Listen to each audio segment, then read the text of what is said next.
Hello YouTube, this is the DVT Gamer Show, episode 87, part 2. Today I'm reviewing Legend of Zelda Wind Waker. Now if you haven't watched part 1 yet, you've missed absolutely loads.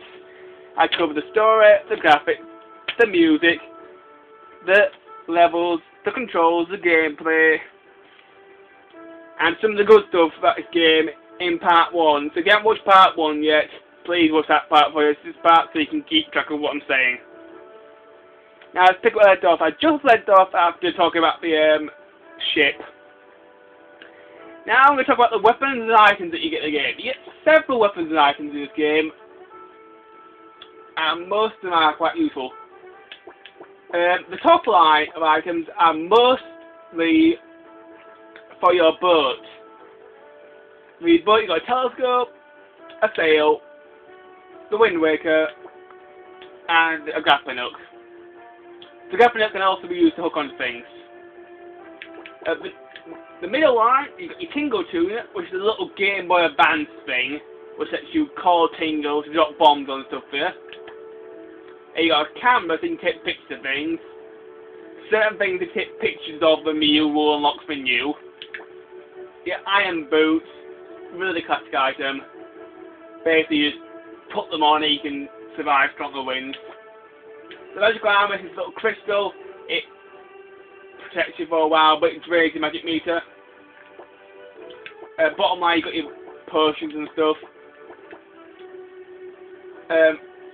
Just to the right, you've got your bags. You've got your spoilt bag where you can keep different items inside.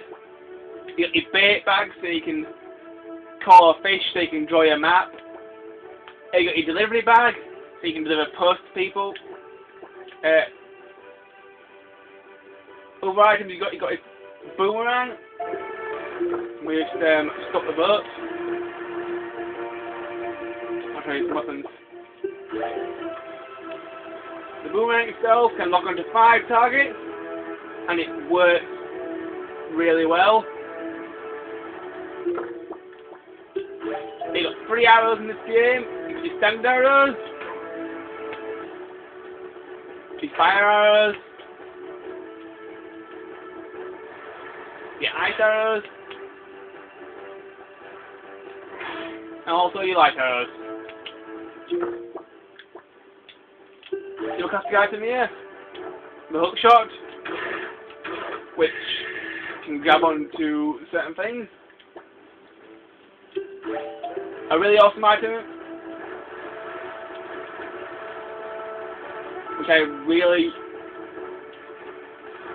liked, was the 1 minute, let's get to land. Okay, now that I've reached land again, I can show you some of your weapons. This is one of my favourite weapons of the game, the Skull Hammer. It's a very strong and powerful weapon. It's quite a lot of fun to crush things. You can also hammer switches and stuff with it as well. You got your bombs, you can throw at people. Another strange item that they added to the game is this leaf thing. If you use to blow things, or if you jump,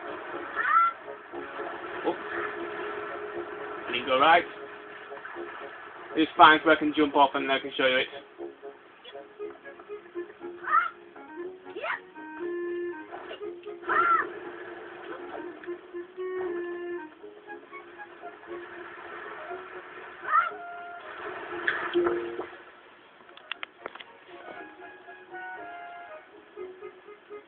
Okay, now that I've found a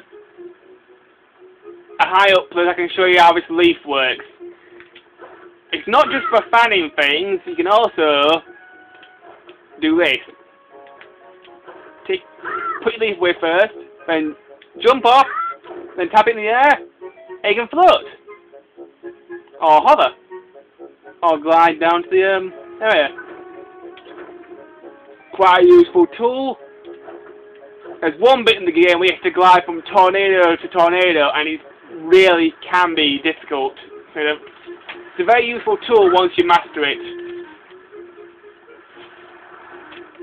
Okay, look at some of the other stuff in this game. Another good for this game, I definitely the sword moves. Several sword moves which you can use. You've got your sword spin, which turns you into a tornado. Actually, standard sword spin. The hurricane blade. Really good move, but can be a little bit difficult to control. Other moves you got your standard hack and slash. And also, on certain ways, if you press the A button, you can go behind them and stab them in the ass, and you can also stab them on the head. But I've beaten the game, so I can't really show you that one, unfortunately. I would if I could, but I can't.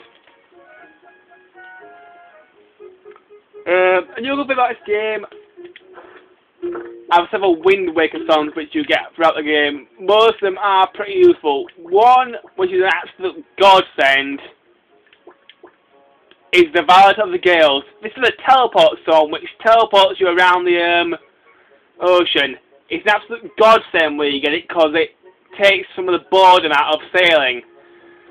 Thank God they put it in the game. Other songs you get, you got one that makes you command enemies and items in the game. You got a couple that open dungeons.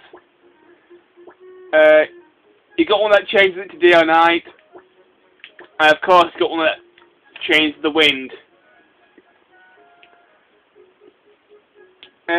Looking for this game, definitely the dungeons. Some of the dungeons can be really puzzling. This is one of the easiest Zelda games ever made, but that doesn't stop the dungeons from being still quite puzzling. One of the hardest dungeons is probably the last one because of all the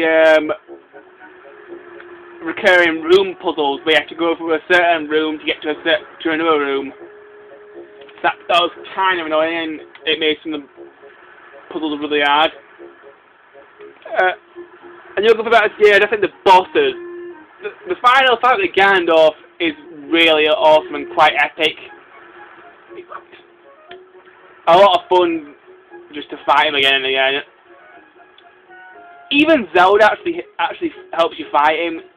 You give her your bow and she shoots light arrows at him to help you out. So she actually does something for once, which is a nice change because most times she just stands there and does nothing. But one of the best things about this game is when you press the A button right near the boss fight and sword through the head. That's gonna hurt.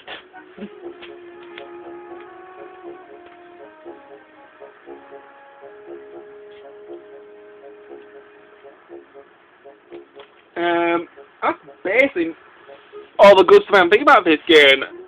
Anyway, I'm very sorry YouTube, but I've run out of time again, so join me in part 3 of my Legend of Zelda Wind Waker review, where I will talk about the bad stuff and some more stuff. Until then, bye bye.